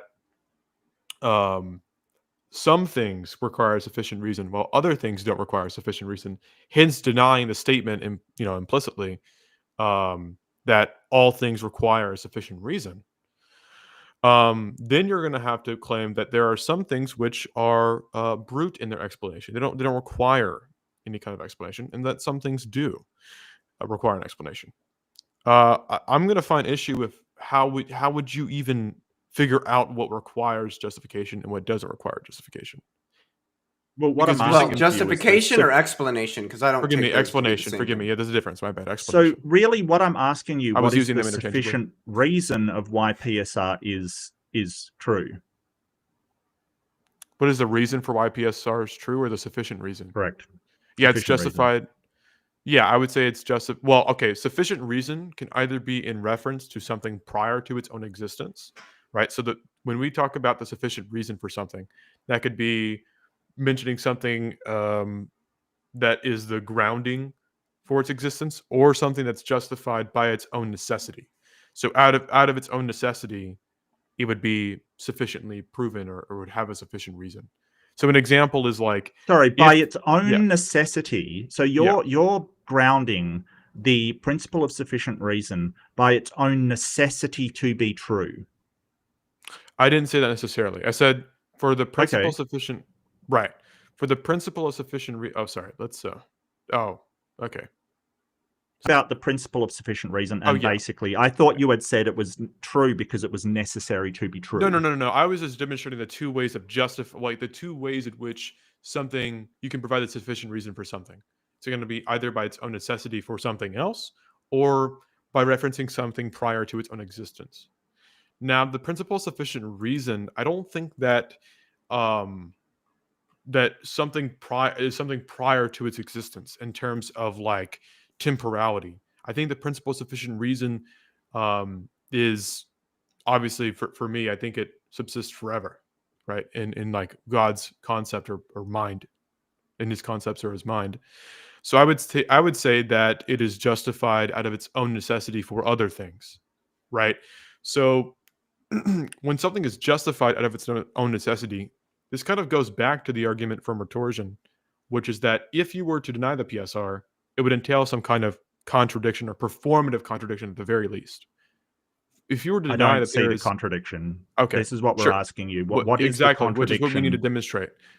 Yeah, but I was saying you're asking a question that is kind of like far back in the conversation, because the whole point is we're trying to prove or demonstrate that there is a contradiction entailed from denying it. Well, right? I'm. Let me explain where I'm coming from. Maybe Sure. it'll help. I'm really coming from, like, for instance, quantum events, right? Like, some seem to be indeterminate, or they seem to be probabilistic, right? So that is not a principle of sufficient reason. A probabilistic event can't be sufficient reason because it's only probabilistic. It's not a necessary cause. So now that may contradict the PSR, it may not, but it appears to. A probabilistic event. Can you cash out what that is? Yeah. Just for well, Leo knows a lot more about this than me, but there are events in quantum which we can only assign a probability of its occurrence rather than a effect A leads to cause B. We can only assign probabilities that effect A may cause B, C, D, or E kind of thing. So there is no way to actually assign a cause to effect. We can only do a probability of it. And there's is that correct, Leo? I know you. Look, Leo knows way more about quantum physics than me. Am I unmuted? Yes. I mean, that's correct. Just to sort of what's the word I'm looking for here? I guess sort of add on to that with somewhat of an example. Oh Jesus Christ! A photon can spontaneously decay into an electron-positron pair. There are no sufficient conditions for the occurrence of that event. It can happen, and so it does. When? There doesn't make sense to talk about when it will happen or what makes it happen. There isn't a thing that makes a photon decay into an electron-positron pair, which then annihilate back into a photon. It happens because there's nothing forbidding it. So there are truly no sufficient conditions for the occurrence of that event. And there are many events like this across, like Mark said, the quantum level of reality, like radiometric decay, many particle decay events. There literally are no conditions properly sufficient for these effects occurrence. They just occur because they are not forbidden, and thus there is a non-zero probability of their occurrence. Thanks, Jedi. Yeah, and y'all can return to debate. I'm sorry. I don't know, sort of spaceless and timeless. I don't know what it would mean to be spaceless and timeless. But anyway, sorry, go on. Sorry. Right. So I think the issue that would come from denying the PSR is being able to decipher what requires a sufficient reason and what doesn't. Now, obviously, Leo said that he has some metric that he can appeal to try and decipher what requires a sufficient reason and what doesn't. But the very metric that you're using is also in question here, right? Whether that also requires a sufficient reason or it doesn't, right? Sure, I think it does. I think I've got one. You got a sufficient reason for the metric that you're appealing to? Yes. Okay, what would that be? Degrees of freedom. I think that if there are no degrees of freedom for something, I don't know what it means to talk about there being something that which could be adduced as some sort of explanation for it. Mm-hmm. And the sufficient reason for that would be? What do you mean? I just gave it. Yeah, for degrees of freedom appealing to that. What would that be? Why do I use degrees of freedom? Not why do you use it, but what would be the justification for the explanation for degrees of freedom itself? What explains degrees of freedom? Yeah, something prior to its own existence, or well, degrees of freedom are usually going to be given in terms of even more underlying degrees of freedom. That's kind of the point. At some point, that chain stops. And so okay, so the sufficient reason for degrees of freedom is degrees of freedom. No. You just said it would be even more underlying degrees of freedom. Yeah. Okay. So the degrees of freedom of an atom are explained in terms of the degrees of freedom of the electrons, the protons, and the neutrons inside of it, which are in turn explained in terms of the degrees of freedom of the quarks and the gluons that bind nucleons together and that bind quarks into nucleons all together. And then the quarks would be explained in terms of the degrees of freedom of their fundamental fields, but fundamental fields aren't given in terms. So what would be the one thing that's inexplicable here? Quantum fields. Quantum fields would be the one thing that's inexplicable. They're at least one thing that is brutally contingent and properly fundamental. Are you saying there's at least one thing that's brutally contingent, or there are multiple brutally contingent? There could be other things that are properly fundamental, and then I would argue that just entails that they're brutally contingent. Besides quantum fields, and maybe we just haven't discovered them yet. I mean, space-time could turn out to be fundamental. I don't think most physicists think that. I think they think it's probably emergent, but it could turn out to be fundamental. There could be other things that are as fundamental and therefore as brutally contingent as quantum fields that perhaps we haven't discovered. But quantum fields are at least one thing in that category. Yeah. So saying that there are some other things that are possibly also brutally contingent. Possible. We may have not discovered. By the way, read the super chat right quick, and we can get back to this. That's fine. It's just a comment. I was just displaying it on screen for. Oh, okay. Yeah. I'll read it if it needs to be read. All right, sure, no problem. I was just saying, because I get too distracted when there's something else coming up. All right. Yeah, it's just, I have some issues. All right. So, what was I saying? I'm so sorry. Leo, were you tracking, or what did I say? The last thing, what were we talking about? I said that I think quantum fields. We were talking at least one thing. Okay, at it's least possible. It's possible that there are other things. Yes. Mm-hmm. Okay, so it's possible that there are other things which are still brutally contingent. Then that obviously still concedes my suspicion here, which is that when you say that there are other things that are possibly brutally contingent, not just one thing that is brutally contingent, and that would entail that I could claim, well, I believe that X, Y, and Z proposition is brutally contingent. It doesn't require sufficient reason. You It could could be claim anything. that. It could, yeah, it can be the negative to that. Yeah, so I think that it creates an epistemic uncertainty or an epistemic issue to where you can't decipher, well, who is true? Is it the affirmative or the negative? Who is providing a more sufficient reason? Well, no, Right. it's because if you I think if say somebody- that aeroplanes, well, just a second, if you claim that aeroplanes are brutally contingent, I can go and point to a methodology of saying, hey, we comes from this warehouse, it gets made by this manufacturer. We're aware of all of these points to explain why it's not brutally contingent, which Leo did in great depth, like incredible depth, even went and got a model of the plane. Obviously, well, sure, then, you could appeal to that, sure. But okay, then and then we'd you, ask who's on the you, negative, well, that's possible. Well, that's possible, but how would you demonstrate that is actually the case? because obviously Leo would know more about the whole idea of like quantum physics than you would say, right? So that'd be something more. Sure, absolutely. Yeah, okay, absolutely. Of course. He is much more versed in that field than I am. I will happily concede that. Okay, yeah, sure. Then we, maybe whenever he comes back, we could talk more about that. For the time being, let's see. Bug, do you want to jump in, or is Bug not here? I mean, I don't really have much to say. I'm not gonna lie. You don't have much. I have a question about Bug's argument, if you don't mind, if Yeah. you've got nothing to sort of put in. Yeah. So I also wanted to talk about like what is logically the problem with infinite regress, because I don't know if infinite regress is possible or not possible, and it also doesn't cover something like a cyclical model, like for instance the end of something's time creating the beginning of that thing's time. Intuitively, it doesn't seem to make sense, but there's nothing in physics that I'm aware of that prevents infinite regress, and there doesn't seem to be anything logically wrong with it. Yeah, well, it's only in reference to if you firm PSR.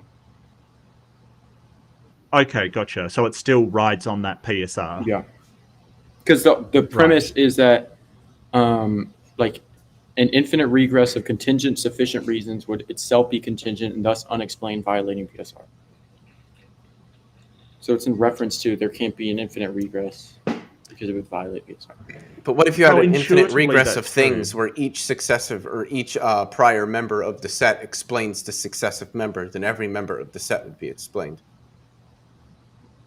Then there wouldn't be an infinite regress. There would be an Yeah, there would. There's an infinite number of things, and each item in this infinite set is explained by the prior item, or the prior entity in the set, element in the set, such that each element is explained, and each element would be explained because for every element there would exist some prior element in virtue of the set being infinite, that which could serve or be adduced as an explanation for the element successive to it.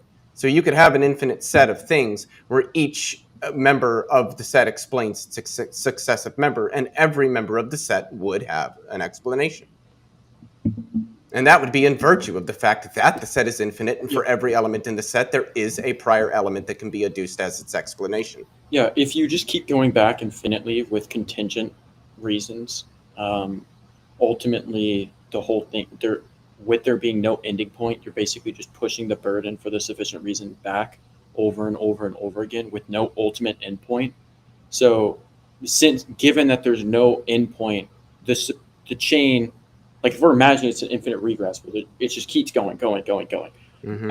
As it stands, the chain is ultimately unjustified in its entirety because there is no endpoint. It just keeps pushing the thing further. For every element n, there why- is an element n-1 that can be adduced to explain n. Yes, but then n-1 needs explaining, and then n-2. And that would be explained in virtue of n-2. But it keeps going back. Mhm. So Sure, since but there is still no every endpoint, element would be explained, let's say, like, because for for example, any element n, there will always be an n-1 that can be adduced to explain n. And if Yes, then you could so just he's make talking- n-1 n, and there will be an n-1 for that, and you could do it infinitely because it's an infinite set, such that every element of the set n, there you will find an n-1 that could be adduced as an explanation. And therefore, every item in the set is explained. And therefore, I would say in virtue of that, the set is explained. if you keep going back, let's say if n minus 612 isn't grounded, right? All the ones in front of it are also just becoming. So then it terminates the set. Yeah. Well, then So it wouldn't be an infinite if there set. is If there's no- a termination point, then if it's not there an infinite set. If there is an infinite regress, i.e., it just keeps going back forever and ever with no beginning point. As it stands, that set is still unjustified because there is no terminus. Now, you could say like a specific thing is justified in a sense. Do you mean like, unjustified, or do you mean unexplained? Or there isn't a sufficient reason in its totality, because you could say, for example, like I guess n-2 could be have a sufficient reason, n-3, but in its totality, since there is no terminus, it's still unjustified.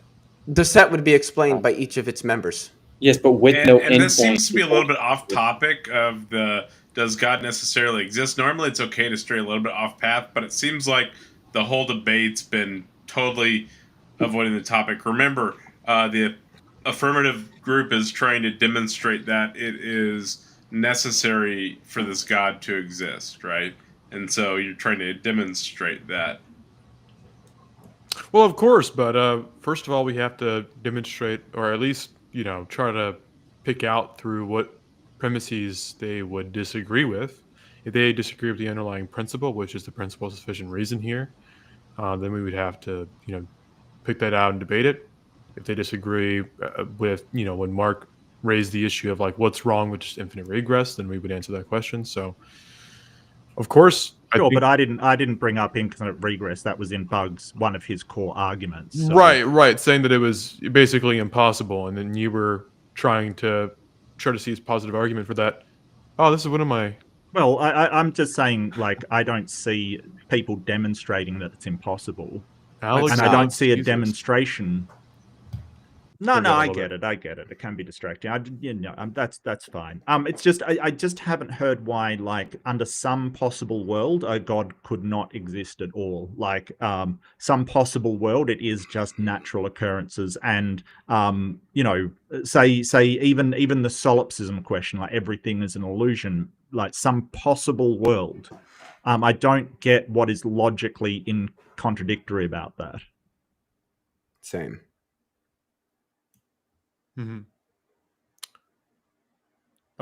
think that's pretty clear that like if the premises, or forgive me, if the conclusion does follow from the premises and the argument that we are providing, then obviously that would demonstrate that God would be necessary in all possible worlds. That's why we're here, is to debate, Bug's argument here, which until proven that the premises have some kind of issue or there's a lack of justification for said premises, then it can't be demonstrated otherwise. Right? You would have to show like, hey, this premise is unjustified. You don't have a reason to believe this, or maybe it's formally invalid, or there's some kind of like critique of the soundness or the form. Right? Then we're actually getting somewhere in the debate, saying that like, yeah, you just haven't demonstrated God as, God, you haven't demonstrated that God has to exist in all possible worlds. Really doesn't answer the question of our debate here, or the topic. The topic is like, all right, well, we have the syllogism right here, providing an argument for why that is the case. What problems do you have with it? And then we go through the premises. So that's what we've been doing essentially. Yeah. And our issues with that, and and then Len A too. If humans are designed by God or evolution to beings whose first beliefs are imagined, is knowledge possible? Is knowledge well, yeah. Sure. My camera's going haywire. Of course, knowledge is possible. People have knowledge, so clearly knowledge is possible. Well, it's justified true belief. So as long as you have a justification and is in fact true, then yes, you have knowledge. I would agree with him on this. I would just say that knowledge is clearly possible. It's self-evident. All right. How much more time? 25 minutes. 25 minutes. Really? Wow. What? That's a lot to stretch. Let's just go to the premises. Let's just go through each premises. Maybe we can go to the PSR again or something, or we can. We hit that goal. Well, you said we could get into like classical theism. Maybe this is a good spot for it, Bug. Like, because. Yeah. Oh, was that you, Apophatic? Yeah, that was me. When I first responded to your opening statement, I was like, maybe we can get in the problem of evil or problem. Yeah, sure, absolutely. Maybe that's a good spot for it. classical sure. theism, problem of evil, right? So basically, problem of evil says that if you have a tri-omni God, omnipotent, omnibenevolent, and omniscient, then it would know that evil is being done. It would have the power to stop it, and it would want to stop it being omnibenevolent, but does not. So that's essentially the problem of evil, that the incoherence between those omni properties, and that evil obviously exists in the world. I assume no one's pushing back on that. With evil being... I don't believe evil has positive ontology. Well, I mean, clearly it does. Not clearly. I believe that evil doesn't have any positive existence or positive ontology. It's the lack of something. Beside that, to clarify, it's like blindness or rock. Blindness doesn't exist per se positively. Do you take God to be morally perfect? Do I take God to be morally perfect? Yes. Yeah, I would say that goodness is his essence. Yeah, sure. Do you take this to entail that God is opposed to evil? Regardless of the ontology of evil, God is opposed to it, whatever it is. Yeah, sure. I would say God is opposed to it. Yeah. Do you think God's will is perfectly efficacious? Perfectly efficacious? Do you mean bestowing grace or mercy? Like he? No, I mean like that what God wills is. That God's will is perfectly efficacious. Yeah. Oh, it's fruitful. Yeah, sure. Okay, so why is there evil then? Why is there evil? I mean, so to give sort of an example here, right. I understand this is going to be a little silly. It's contrived, but it's about the point that it's making. Just for people that are going to make jokes, probably in the chat. If somebody told me that there was a perfect chair destroying machine, that it was perfectly opposed to the existence of chairs, and it's I guess you could say will, so to speak, to destroy chairs was perfectly efficacious, I would just take that to entail that there would be no chairs. Right. The chairs just wouldn't exist. One that God, when God has providence, right? He has providence over existing things or that which has positive ontology. So in order for him to do away with evil, we would say that he just allows or permits evil, not that he actively wills for that to happen. This is, sure. But it seems that you've already agreed that God is opposed to evil, even if I grant that evil is just a privation and doesn't have positive ontology. He would still be opposed to it. Sorry, Mark. This is your... Further to that, it's omnibenevolence, right? Like it is all benevolent. Like he could not ignore evil. Even if that evil is a lack of good, the emergent state of affairs that good is lacking, that is essentially the same thing. And omnibenevolence would not be able to allow people to lack that goodness. Right. If it was will, I would argue that correct. God permits evil for a sufficient reason, which is not in contradiction to his goodness, but that reason we don't have epistemic access to. So skeptical theism, God has reasons why he permits evils to occur that we, like you said, we don't have epistemic access to. Yeah. So in virtue of those reasons that God has, ought these evil things happen? All things considered? Ought these evil things happen? All things considered. Yeah, so it's in virtue of the reasons God has for permitting them. Yeah, this is the comic critique. Like, should it be the case that these things happen? So it's like it may be harsh going to the gym, right? But because you want to be is acceptable kind of thing. But the problem that I have with that is that we really label something good or evil in virtue of all of the things that go into it, the totality of the outcome. So we wouldn't say going to the all things considered, yes. So we wouldn't say that going to the gym is bad because of the temporal sort of suffering that we go through. We would say because it comes out, it's good. So you're really back at those things that look evil or a lack of goodness. They are in fact good. Mm-hmm. It couldn't, like, for any evil that occurs that God has some greater reason for permitting. I mean, God's omnipotent, so it seems to me that I mean, couldn't God achieve whatever goal it is he has with respect to this reason without the evil thing occurring? As a restorative process, he can't. So if God creates the world, and in his foresight he intends for someone attaining salvation to be some kind of restorative process, evil in that case must be permitted in order to bring that goal about. So, like, for example, so there is no other way in order than for God to permit the evil. in order for God to bring about specific goals, obviously you need to do certain things in order to bring about a specific goal. There could be one way you could do that. There can be many ways, but in this case, there is one way to do that, right? So I would argue that. So then there is no other way other than the one way, and that one way includes permitting evil. To achieve a certain particular goal, yes. Yes. Well, then I just don't know in what sense it's evil. It just sounds like so.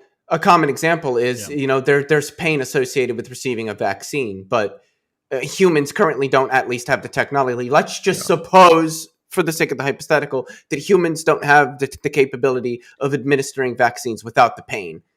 It's whether that then it just seems that pain is good because what it conduces to is good, and there simply is no other way to get that greater good than to permit the pain. And then, therefore, it ought to be the case that you endure the pain of a vaccine in virtue of the greater good that it conduces to. And then, if it ought to occur, all things considered, I don't know what it means to be evil, because I take evil to be things which ought not occur, all things considered. Okay. So then I just don't know in what sense there's evil in the world. Yeah. So we wouldn't ascribe like good, bad to pain itself or suffering itself. It would be neither would I. Suffering in that which lacks the good. That's what we would say. If it lacks goodness and it's suffering in virtue that lacks goodness, then that would we would ascribe to evil. But suffering itself can be good. That's I agree. Well, I would slightly disagree. Well, I would slightly disagree. I would say that suffering that outweighs the good, because you can always find something good in any event, no matter what it is. Even if it is suffering, you can sort of go, okay, well, it made me more resilient and stuff. But I think that when that suffering outweighs the good, I think that is what we would call evil. With all things considered, if the amount of harm outweighs the good, I think that is, and there is intent behind it. Just give me. That's what I would call evil. I'm so sorry to interrupt you. I'm getting a call. Give me like 1 minute. No worries. Maybe Bug can take over for a sec. Hop in. Well, I'll read a super chat real fast. Jail Warren says the argument starts, if God is necessary, there is no P, not P, therefore it cannot be necessary. You defining it as such does not make it actual. Thank you so much for the super chat. Would you like to address that, Bugs? I mean, it's something necessary has to exist in all possible worlds. The way you would justify, like, I would affirm that it probably would be a P and not P. But, like, once again, within a paradigm where you deny PSR, like, it's possible that PSR, or, like, you can't justify LNC, so, like, you can't really even make that claim. I don't know how you justify an axiom.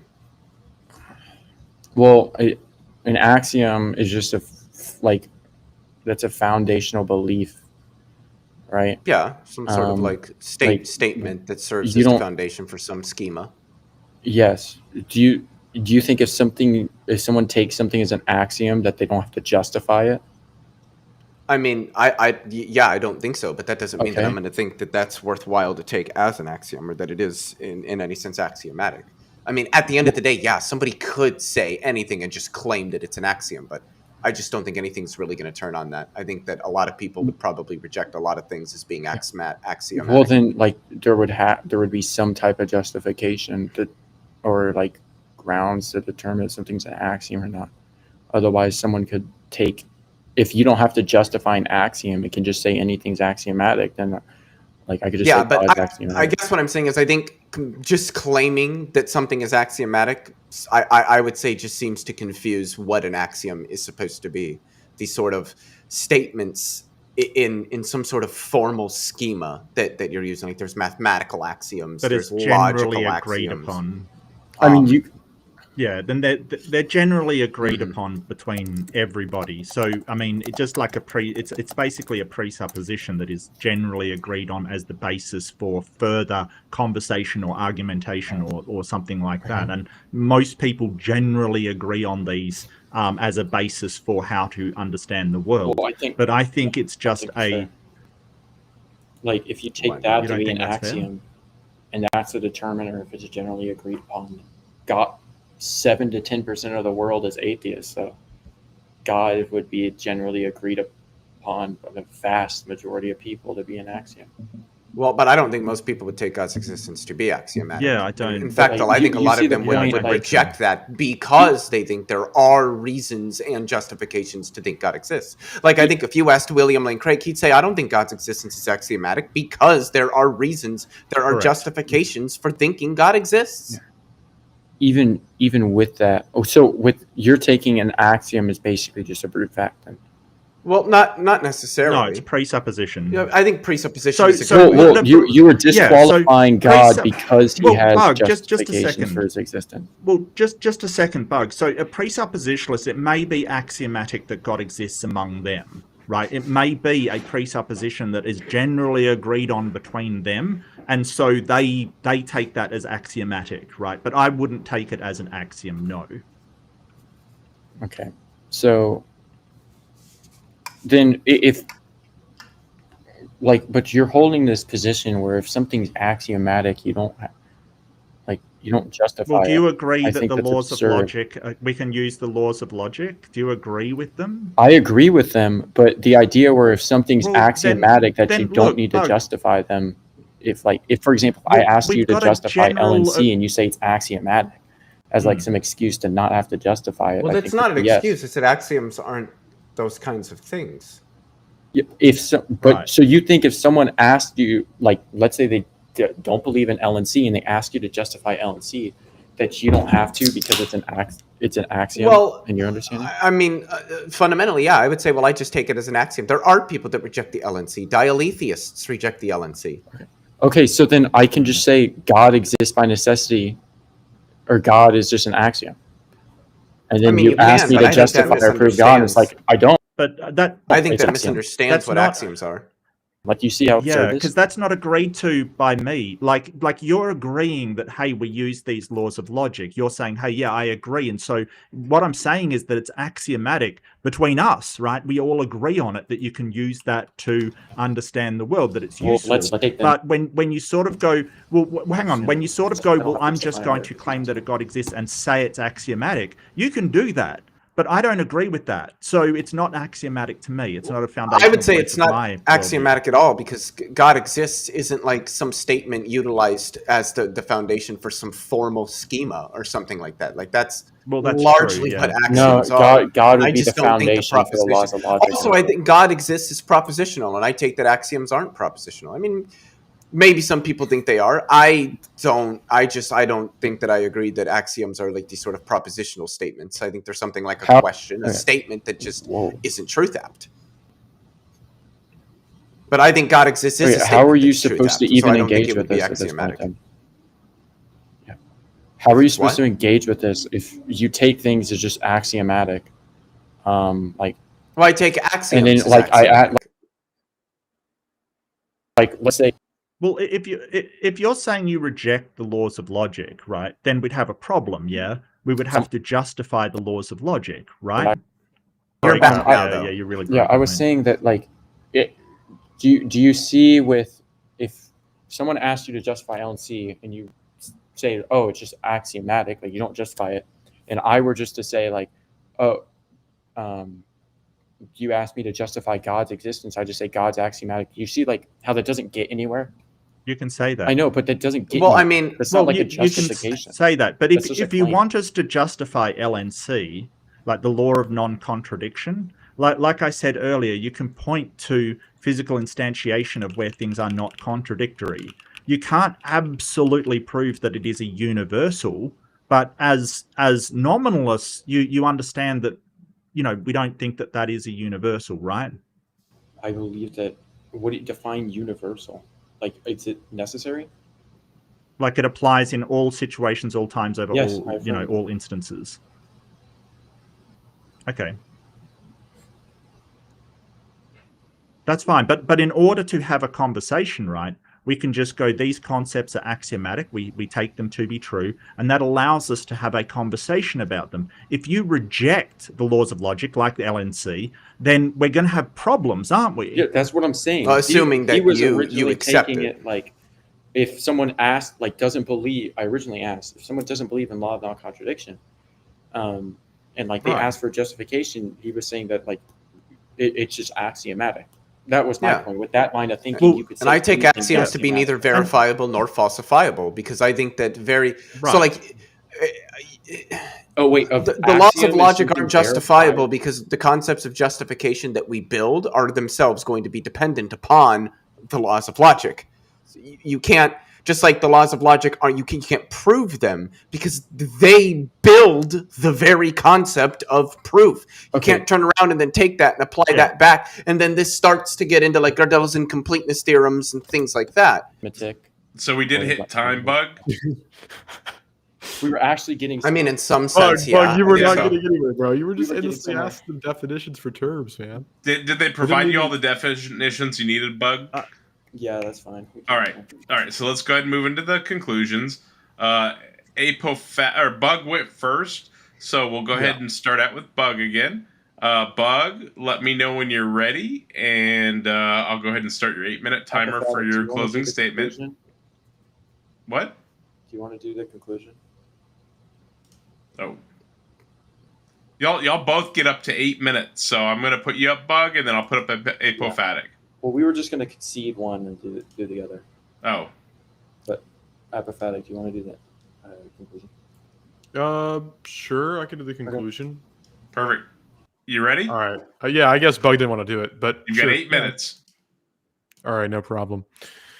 All right.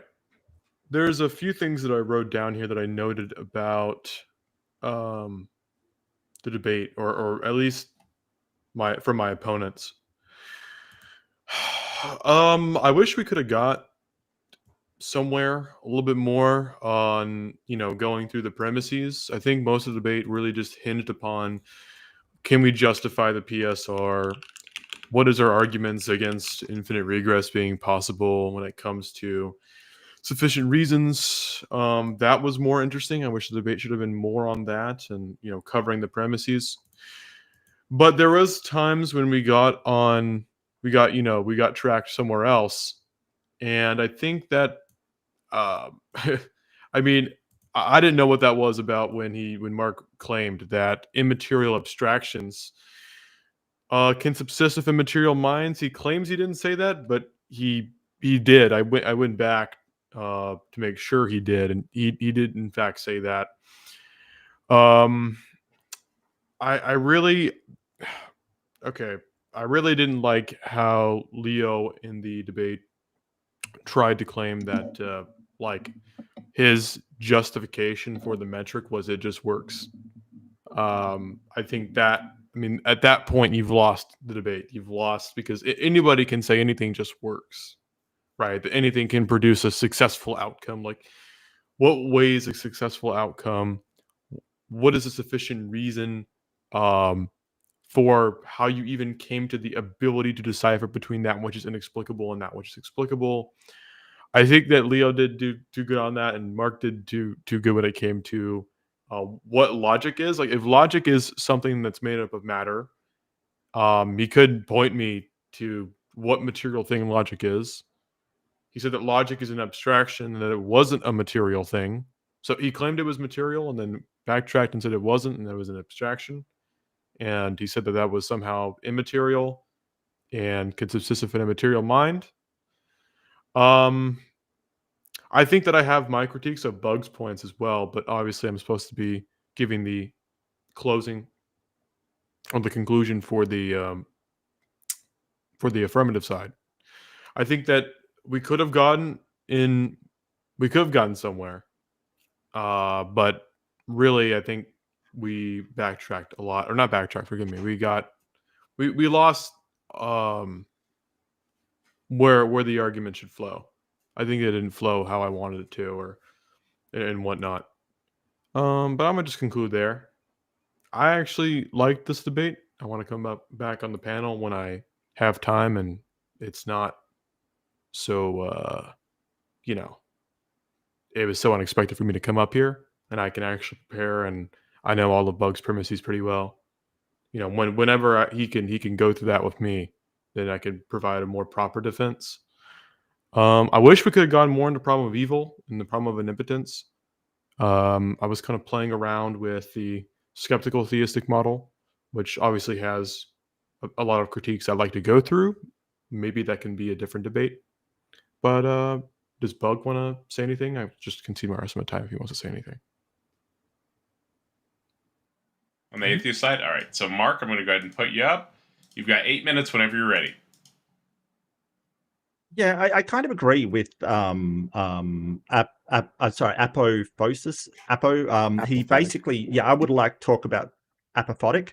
He really would have liked, I really would have liked to talk about the problem of evil a bit more and stuff like that. But I think it's totally fine because our focus was on what Bug presented as his arguments. And I think we did go through a lot of the premises and pointed out where we had problems with it. I think the PSR was really important because if your first premises falls down, then there's kind of no reason to keep going on to the other ones. If you are hinging everything on that first premises, that's just how that works. Like that is just how that works. So yeah, with the PSR, I didn't see any real reason why it had to necessarily be.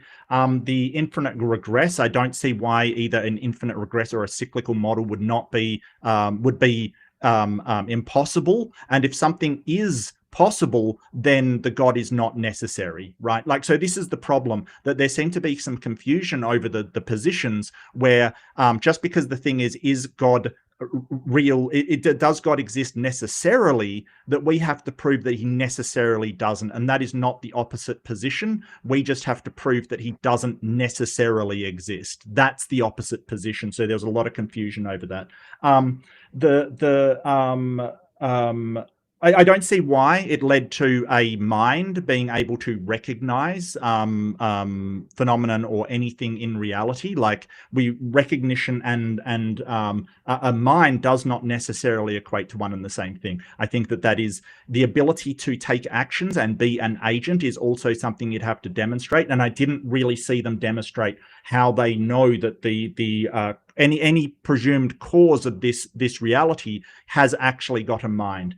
They seemed unwilling to look at demonstrating why a mind could exist without a physical substrate. They didn't really address that. And this sort of idea of there is no evil, it doesn't seem like it has any sense to me, because if you're basically saying there is no such thing as evil, then what is good? Things just are always good, and sort of good becomes meaningless in that case. It really does become something that everything is good.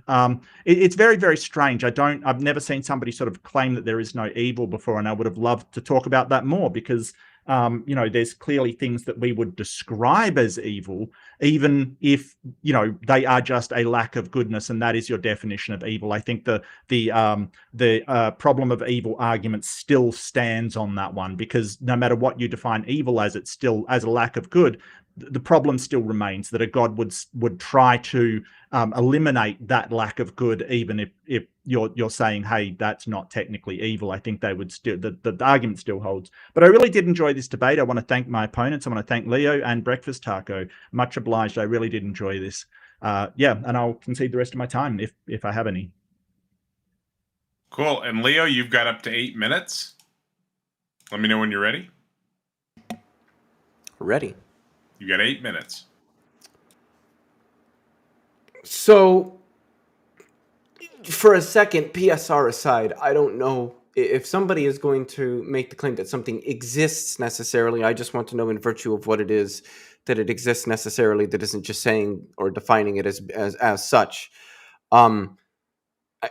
Naturally, we didn't really get much into that, which is fine. I mean, you can't predict the way the debates are going to go and how all that's going to play out. So, you touch on what you can, you talk about what you can.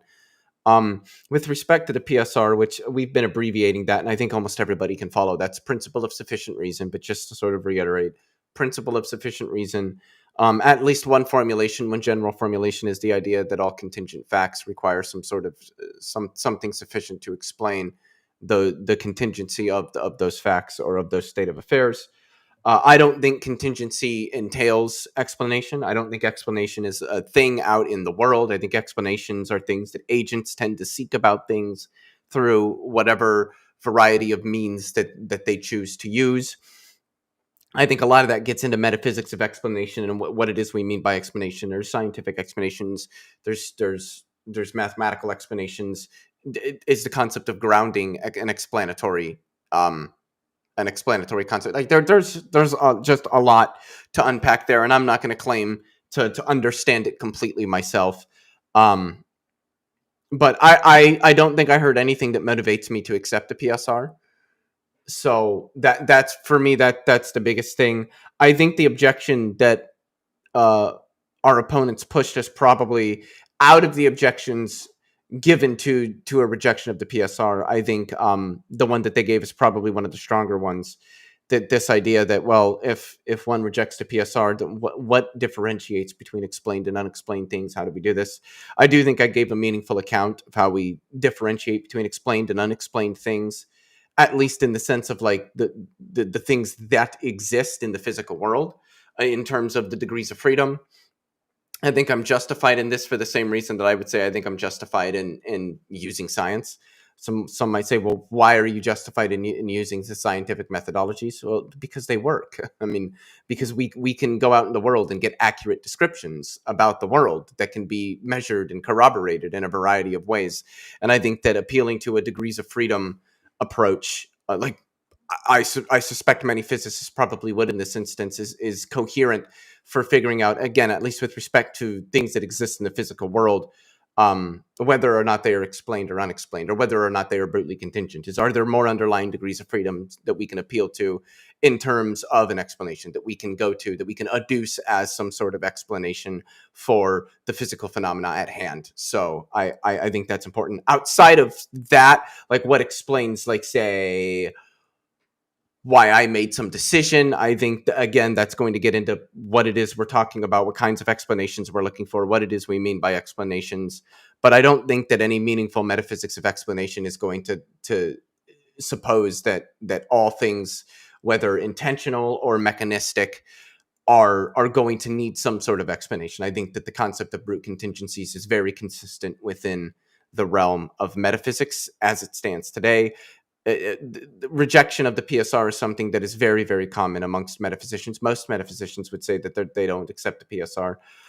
There are many metaphysicians. In fact, most would probably say that brute contingency answers at least some things, like with respect to fine-tuning.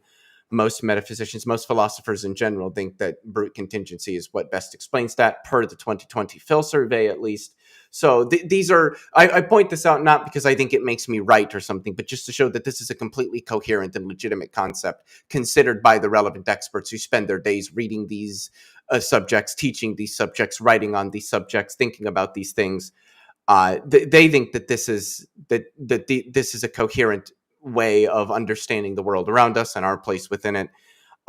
So I think just what I'm trying to say is I think I'm in safe company denying a PSR and thinking that there are at least some things that are brutally contingent. I don't think that entails that I think everything is.